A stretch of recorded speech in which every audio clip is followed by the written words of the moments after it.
Meus amigos, no nosso conteúdo de hoje a gente vai trocar uma ideia sobre o fim do governo Lula, o fim da governabilidade do governo Lula. O Congresso Nacional, os deputados, os senadores largaram a mão do Lula e o governo está desesperado nesse exato momento. E o Lula teve que recorrer ao todo-poderoso Xandão, ao Alexandre de Moraes, para ver se eles conseguem ter algum tipo de suspiro até o final do seu mandato, que está em risco nesse momento. Se até agora o Lula vinha aprovando todo tipo de barbaridade no Congresso Nacional, enfiando dinheiro no bolso dos deputados por meio das emendas parlamentares, dos bilhões e bilhões de reais nos bolsos diretamente dos deputados, aprovando projetos absurdos, como a taxação da blusinha, você lembra da taxação das compras internacionais, que a gente bateu muito aqui no nosso canal, com o governo aumentando os impostos nas comprinhas internacionais, nos sites como Shein, Shopee, AliExpress, você lembra disso? Com a volta também do imposto da gasolina, do etanol, imposto das bets, imposto do pecado, imposto sobre os painéis solares, imposto do DPVAT, imposto para tudo quanto é que é lado, com o governo batendo todos os recordes de arrecadação. Só em 2025, agora de janeiro a maio, o governo saqueou dos nossos bolsos, meus amigos, mais de 1 trilhão e 200 bilhões de reais, batendo recorde. Isso aqui não é economia crescendo, meu amigo. Isso aqui é imposto aumentando mesmo, só isso. Só que o Congresso Nacional, nesse momento, está virando as costas para o Lula. Por que será que eles estão fazendo isso, hein? Eu vou te explicar. E pela primeira vez em mais de 30 anos, o Congresso revogou o aumento de imposto por decreto presidencial. Derrubou o decreto do Lula para aumentar o IOF. Mas os deputados fizeram isso porque eles são bonzinhos e agora eles estão olhando com peninha do povo que está pagando muito imposto. Você acha que é isso? É óbvio que não. Eles derrubaram por 2 motivos. O primeiro motivo é claramente a fragilidade do Lula, da imagem do Lula. Todas as pesquisas mostram o desastre da imagem do Lula e eles não querem associar a sua imagem com a imagem do Lula, né? Eles querem distanciar a sua imagem do Lula, por isso que o segundo motivo é exatamente isso. Eles não querem largar o osso, por quê? Porque ano que vem tem eleição. E como eu falei, eles não querem que a sua imagem esteja associada de alguma forma a esse absurdo que está acontecendo no nosso país, na economia do nosso país. Mas será que não é tarde demais, hein, deputados? Ou vocês acham que o brasileiro tem memória curta? Eu acredito que o brasileiro tem memória curta. Mas essa foi uma derrota muito dura para o Lula, porque o Congresso mostrou que tem uma força, que coloca o governo Lula contra a parede, podendo até avançar em pautas muito perigosas para o Lula, como um possível pedido de impeachment, que tem sido ventilado em alguns locais lá em Brasília. E por conta disso, o Lula teve que recorrer ao todo-poderoso Alexandre de Moraes. Acabou de ser divulgado que o Xandão vai defender o governo Lula contra a derrubada da alta do IOF pelo Congresso. E no nosso conteúdo de hoje, você vai entender os desdobramentos dessas ações e como tudo isso, obviamente, impacta diretamente na sua mesa. Bom, meus amigos, vamos lá para o giro das informações.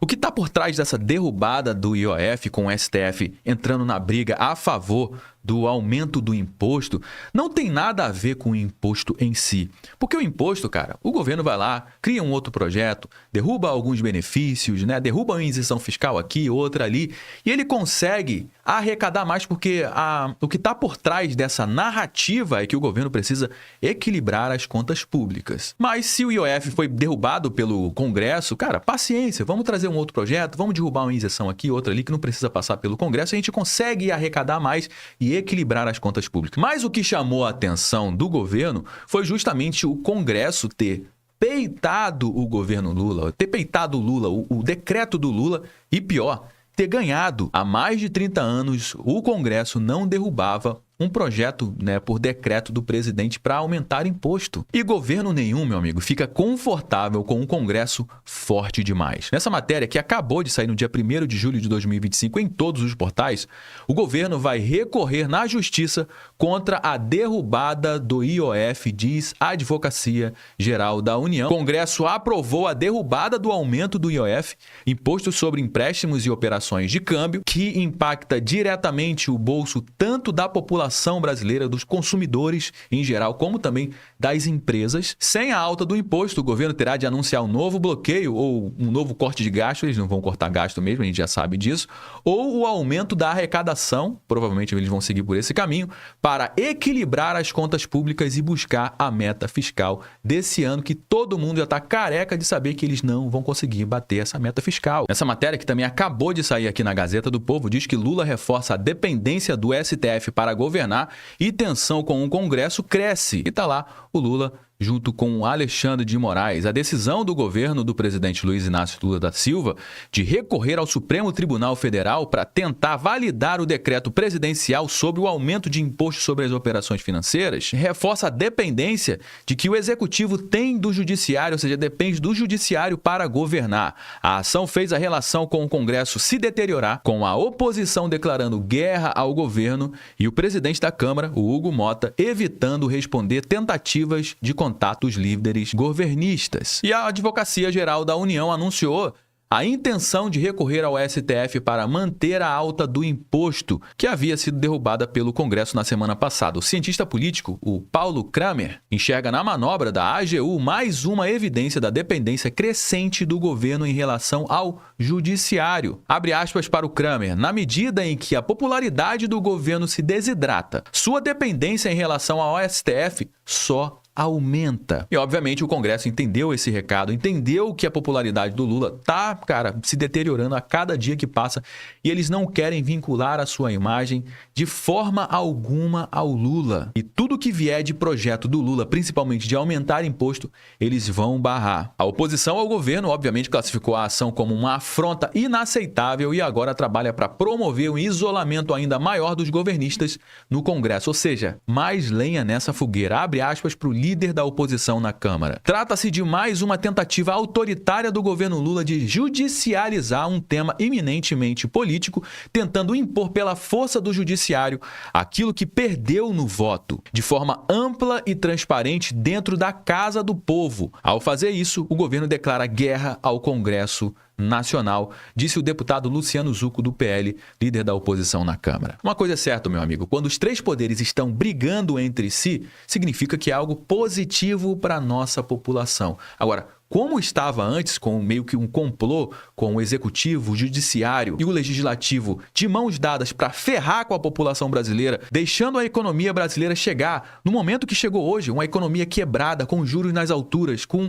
a inflação, nas alturas, com as famílias brasileiras quebrando, inadimplentes, com as empresas brasileiras também quebrando em massa, e empresas internacionais que poderiam investir aqui no nosso país, por conta dessa insegurança jurídica que existe no nosso país, ninguém quer vir para cá. Esse complô entre os três poderes só ferrou com o nosso país. Agora que o Congresso percebeu que a imagem do Lula só se desmonta, agora eles não querem mais associar sua imagem com o Lula. Claro que não, porque ano que vem tem eleição. Eles querem aumentar o número de parlamentares e ninguém quer largar o osso. E essa ruptura deixou o governo Lula, obviamente, desesperado, porque quando um Congresso Nacional ganha muita força para chegar ao ponto de derrubar um decreto presidencial, significa que o Congresso pode avançar com outras pautas muito perigosas para o governo, como, por exemplo, um possível pedido de impeachment. E logo após o pronunciamento da AGU, aconteceu o que todo mundo já imaginava que ia acontecer. Para surpresa de 0 pessoas, Moraes será o relator de ação da AGU contra o Congresso Nacional, trazendo de volta esse aumento de imposto, esse aumento do IOF.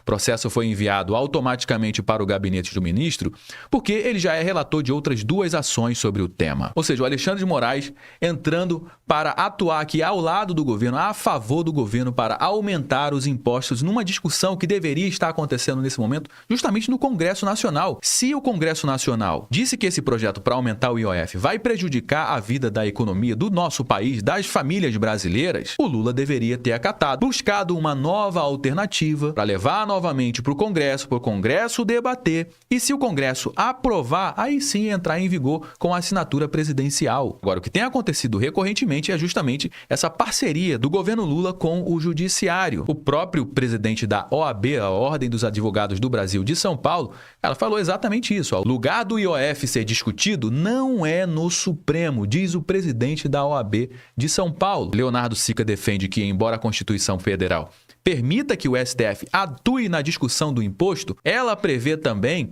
regras de autocontenção. Vamos ouvir um trechinho aqui do presidente da OAB de São Paulo. O protagonismo que o Supremo assumiu em questões políticas é inegável. Os próprios ministros reconhecem isso, seja porque o Supremo é provocado a se posicionar em disputas políticas, seja porque acabou tomando decisões que têm efeitos políticos práticos e acabam sendo contestados por este ou por aquele lado. Nesse aspecto específico, qual é a percepção do senhor de como o Supremo está disposto a enfrentar esta situação, a debater esta situação e tratar daquilo que muitos dos seus integrantes ou dos integrantes aposentados reconhecem, que é necessária uma autocontenção do Supremo por ser, como diz a Constituição, o último dos três poderes. A Constituição não por acaso trata em legislativo, executivo e judiciário. O Supremo Tribunal Federal tem o papel de defender a Constituição, tem o papel de defender a nossa democracia e fez isso com firmeza nos últimos anos, mas esse alargamento de competências do Supremo faz mal à Corte, né? Os ministros que estão aqui conosco, o ministro Ellen Grace, o ministro César Peluso, estão consoante. A ministra Carmen Lúcia deu uma entrevista no dia seguinte, endossando a ideia da OAB São Paulo, saiu inclusive na CNN. A última notícia que eu vi aqui no seu noticiário que o IOF vai ser discutido pelo Supremo Tribunal Federal. Ou seja, o Legislativo e o Executivo estão decidindo sobre imposto, uma questão política, uma questão importante que nós já vimos que vai terminar no Tribunal. Não é que não é o lugar para ser discutido isso. Não é, isso faz mal ao Tribunal, isso politiza o Tribunal. Por um lado, a gente tem uma Constituinte que permite isso, é verdade, o Supremo Tribunal Federal faz isso porque a gente tem uma Constituição que prevê tudo, mas a nossa Constituição, o nosso sistema também prevê regras que a gente chama de, como você falou, de autocontenção, justamente para otimizar o trabalho do tribunal. Os ministros reclamam muito, que são milhares de processos, que tem um excesso de processo, que não conseguem julgar, que tudo precisa ir para o plenário virtual, que eles não conseguem analisar, e é verdade. Então, se tem um excesso de processos lá, a gente precisa reduzir. Bom, meus amigos, a derrubada do IOF foi só a pontinha do iceberg, foi só uma faísquinha do que está acontecendo no nosso país, porque o que está em jogo agora não é somente a criação de mais um imposto, como você viu aqui ao longo do nosso bate-papo, mas sim o papel de cada representante do poder na República. E mais do que isso, quem de fato manda no Brasil? Quem que você acha que de fato manda no Brasil? Deveria ser o povo, né? Mas o povo é sempre jogado para escanteio e é exatamente o povo que acaba pagando a conta de toda essa loucura que acontece no nosso país. Bom, meus amigos, já trouxe algumas informações aqui no nosso conteúdo de hoje. Todo mundo já sabe que o nosso bate-papo não finaliza quando o vídeo acaba. Na realidade, eu só dei o start. A gente vai dar prosseguimento à nossa conversa, como sempre, aqui no campo dos comentários. Deixa a sua opinião, o que você acha disso tudo? Do governo recorrendo ao STF contra o Congresso por conta da derrubada de um aumento de imposto, hein?